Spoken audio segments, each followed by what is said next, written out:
Interessante. Joguei logo melhor que te melhor. Joguei sujo de novo, já cantei um beat olhando no olho. Provei que a fumaça é a resposta do fogo. Olá, bem-vindo à apresentação sobre as leis fundamentais da elétrica. Iremos falar um pouco sobre as leis de Kirchhoff, teorema de Norton, teorema de Thevenin e as equações de Maxwell. Iremos começar a falar um pouco sobre a lei de Kirchhoff. A lei de Kirchhoff ela é usada em circuitos elétricos um pouco mais complexos, onde a gente não consegue simplificar o circuito para poder acabar achando a tensão, a resistência ou a corrente.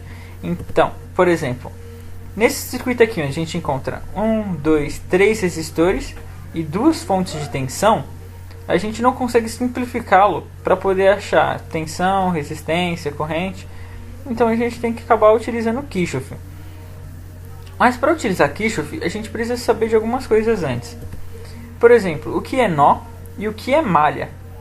Nó é o lugar onde 3 ou mais condutores se encontram. Por exemplo, nós temos o nó A e o nó B nesse circuito. O nó A se encontra no ponto B e o nó B se encontra no ponto E.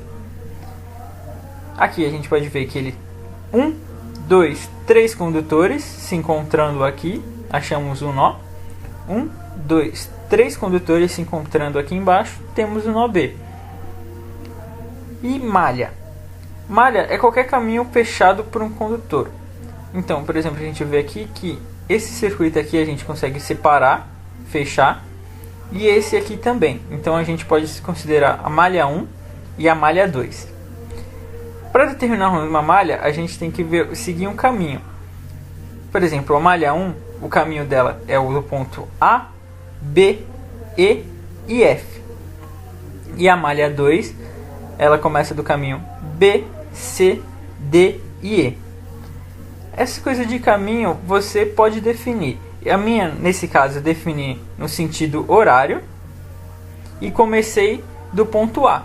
Eu poderia ter começado do ponto B e feito ela do ponto B, E, F e A. Aí isso é que você que determina.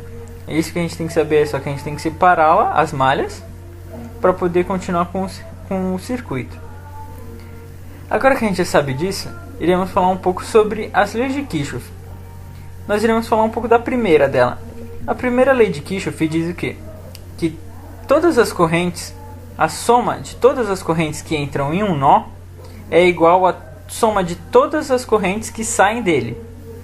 Então, se eu somar todas as correntes que estão entrando no nó com as correntes que estão saindo dele e subtraí-las, o resultado dessa soma seria igual a zero, que nem nós vemos aqui nessa fórmula. A segunda lei de Kirchhoff diz que a soma de todas as resistências ou tensões em uma malha é igual a zero, que nós vemos aqui. Soma de todas as tensões e as resistências é igual a zero. Agora que a gente já sabe um pouco mais disso, iremos para o exercício prático.